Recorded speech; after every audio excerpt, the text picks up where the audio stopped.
Good afternoon, one and all. Today we will going to discuss about the Norton's theorem. In the Norton's theorem, node voltages and AC fundamental, that part we have seen now today.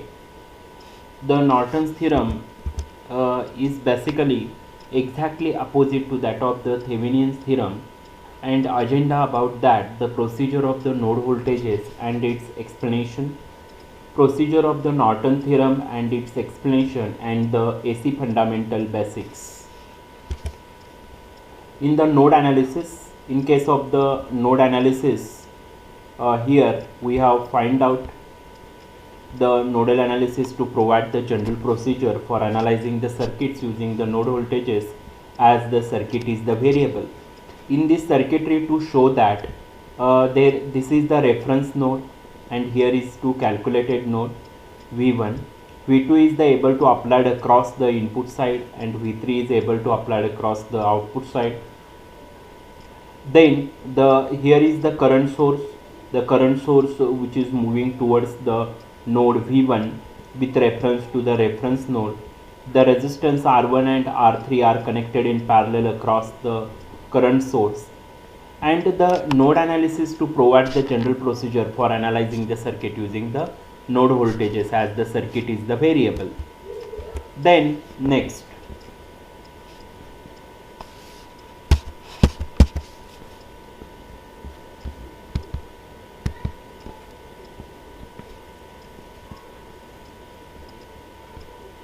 here, steps to remember the node voltages to determine the number of the nodes within the network and pick a reference node for label each remaining node with the subscript value of the V1, V2 and so on. Apply the Kirchhoff's current law at the each node except the reference and solve the resulting equation for the nodal voltages. These are determined to find the nodal voltages. Then for here, there is one example we have seen with the help of the nodal voltages. For V1 and V2, these two are the node voltages, and in resistance 5 ohm, the current source 2 ampere is connected in parallel with the 5 ohm, and 4 ampere is connected in parallel with the 20 ohm resistance. And to apply the Kirchhoff's current law at node V1, therefore here is the current 2 ampere is moving towards the node voltages V1, and according to that the current will be leaving from the junction V1 and V2. Then apply the Kirchhoff's current law, incoming current which is equal to outgoing current. Therefore we write now the equation I1 which is equal to I2 which is equal to I of 3. Therefore the 2 ampere which is equal to V1 upon 0, V1 minus 0 upon 10 which is V1 upon 10 plus V1 minus V2, V1 minus V2 upon 5. These are the current is flowing through the 5 ohm resistance as well as 10 ohm resistance respectively. Then applying the Kirchhoff's current law at node V2 means these are the outgoing current and this is the incoming current. Therefore, how to write now the equation V2 minus V1, V2 minus V1 upon 5 plus V2 minus 0, because this is the reference node and it is connected to the ground. That's why here is the voltage is the 0. Therefore V2 minus 0 upon 20 plus this 4 ampere current means this is the current. This current is a leaving from the junction. Therefore the 4 ampere plus 2 ampere.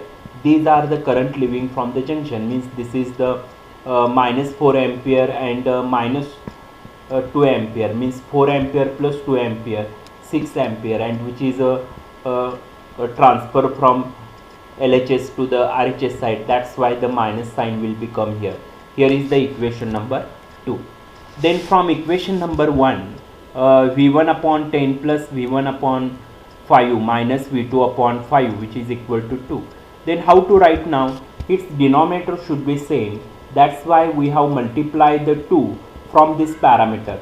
Therefore V1 plus 2V1 minus 2V2 upon 10 which is equal to 2. Therefore the equation is V1 plus 2v1 means 3v1 minus 2v2 which is equal to 20. Means this is equation will come here. v1 plus v2 means 3v1 minus 2v2 which is equal to 20. This is the equation number 3. Then from equation number 2. From this equation number 2 we have multiplied by 4 of this equation.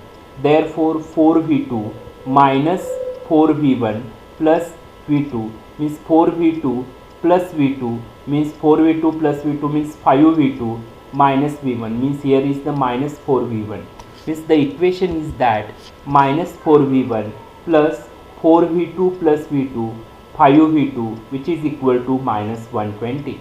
This is the equation number 4. While we solving the equation number 3 and 4 in quadratic equation, or to find out the using the Cramer's rule to find out the value of v1 which is equal to minus 20 and v2 which is equal to minus 40. Then we move towards the actual Norton's theorem. What the Norton's has told, the Edwin Laundry Norton's was the accomplished Bell Lab engineer and scientist famous for developing the concept of the Norton's equivalent circuit. He will be take things from the Thevenin's theorem. Thevenin's theorem where VTH in series with the RTH, and there the load resistance is connected, and from that load resistance we are able to find out the current.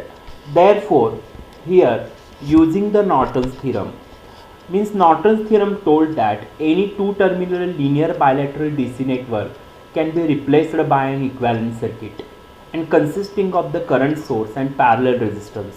Means from this figure we have understand that here is the Norton currents and here is the Norton's resistance, and that will be connected between the terminal A and B, where basically the load resistance is connected.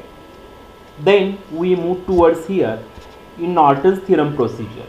See here the basically the Norton's theorem means here is the Thevenin's theorem means where E of TH, this EMF in series with the RTH, and here the load resistance RL is connected. Okay, and while we have find out V which is equal to I into R, I which is equal to V upon R, which is to be calculated the value of the current I. Therefore ETH which is equal to IN into RN, and IN which is equal to ETH upon RN is nothing but the Norton's theorem. Means this resistance will be connected in parallel. Means here is the source transformation technique. Here is the voltage source is converted into the current source. Your series resistance is always come in parallel with the current source. Means here is the conversion between the Thevenin's and Norton's equivalent circuit. Then in the Norton's theorem procedure, what we do? Basically before seeing the actual Norton's theorem procedure, first we have tried to understand about the Norton's theorem, Thevenin's theorem. Based upon the Thevenin's theorem, we have understand the Norton's theorem. See, in case of the Norton's theorem, first this load resistance should be removed.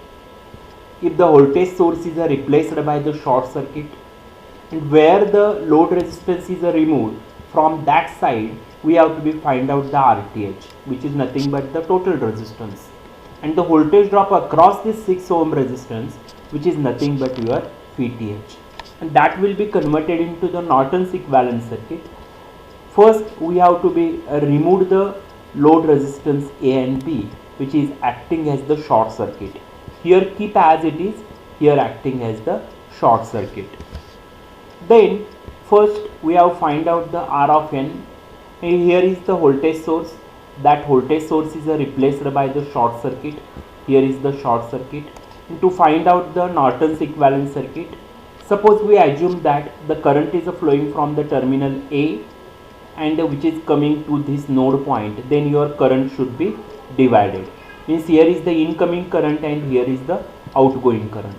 Then we have find out the Norton's means resistance. Then these two resistance are connected in parallel. Hence R of N which is equal to R1 into R2 upon R1 plus R2. Means R1 R2 means 6 into 3 18 upon 2, which is equal to 2 ohm. Means here we have calculated the value of R of n, which is equal to 2 ohm. Then Norton's theorem procedure. Here is the E of Th. Once we have to be remove the load resistance which is acting as the short circuit, and then what happens, we first read this circuit, how to find out the I of n. This is the question in front of you. Then what you do, when we have to be short the load resistance A and B, once removed here and the terminal A and B is a shorted, then the current is coming from this battery supply will be coming to the here. Then once your current I1 is coming to this junction, then he is a search about that the load resistance path. Then low resistance path is obviously this. Therefore, all the current are flowing through this R1 and this path. Therefore, this will be acting as the short circuit, or simply it will be ignored. Therefore, I of n, which is equal to 9 upon 3, which is equal to 3 ampere. Means your current is I of n is the 3 ampere and Rn is the 2 ohm. Then our aim is to be find out the current flowing through load resistance RL. Then how to find out the current is flowing through the load resistance RL? According to the current divider rule. Based upon the current divider rule, the current flowing through the load resistance, the opposite resistance upon total resistance into the total current. Then current is flowing through this load resistance RL, then its opposite resistance is R of n upon R of n plus R of L into the total current I of n. In this way, we have to find out the current flowing through the load resistance RL. Then here is the war of the current, because here final round there is Edison and Tesla will be fight together, and how much the current is able to flow through the circuit. Then here DC to AC and alternating current, we have to be need it. Alternating current means AC waveform where the amplitude of the signal will be changes with respect to the time, and maximum positive or negative voltage should be given. Then peak to peak is the twice that of the peak value we have to be find out. Then how to find out the general form of the AC current or voltage? See, here is the starting current starting from here and next from here. Then here is the total phase difference is the 90 degree. Then how to find out the 90 degree? Because here is the 0, here is the pi by 2, 0 minus pi by 2 means plus pi by 2, hence its phase difference is the 90 degree. Means here how to write now the equation, y which is equal to a sin omega t plus minus theta. Then a is the amplitude of this signal, which is a of m, omega is the angular frequency which is equal to 2 pi f, t is the time and y is the instantaneous value. Then suppose the equation for v which is equal to 15 sin omega t plus 50 and I which is equal to 10 sin omega t minus 70. Then how to draw this equation? See here, your waveform for voltage is here minus 15, because minus plus, therefore 0 to 50 your voltage waveform is starting from here, okay, and its amplitude is 15 volt. The next is the current waveform, its amplitude is the 10 volt, therefore its amplitude is the 10 volt, and here is the minus 17 means 0 minus 70, therefore keep starting from here. Therefore voltage V leads by 120 degree. Is this 50 70 minus 50 means there 70 plus 50, there is a 120 degree. In this way, how much the angle should be lead and lagging we have to be calculated. Then advantages, AC current can be transformed and DC current cannot be transformed. It can be controlled by wide range of the component. This allows the high voltage electrical power to be distributed with smaller wire and lower ampere. Then I have to be take the reference for here, the SM Safed Ullah, lecturer in Daffodil International University, and reference from Bolstad, Fundamental of Electric Circuit, Alexander and Sarku, and Wikipedia. Thank you. If any doubts, please you write on comment page. Any question, any query, you write on my comment page. Please subscribe my channel and please press the bell icon. Thank you. Thank you very much.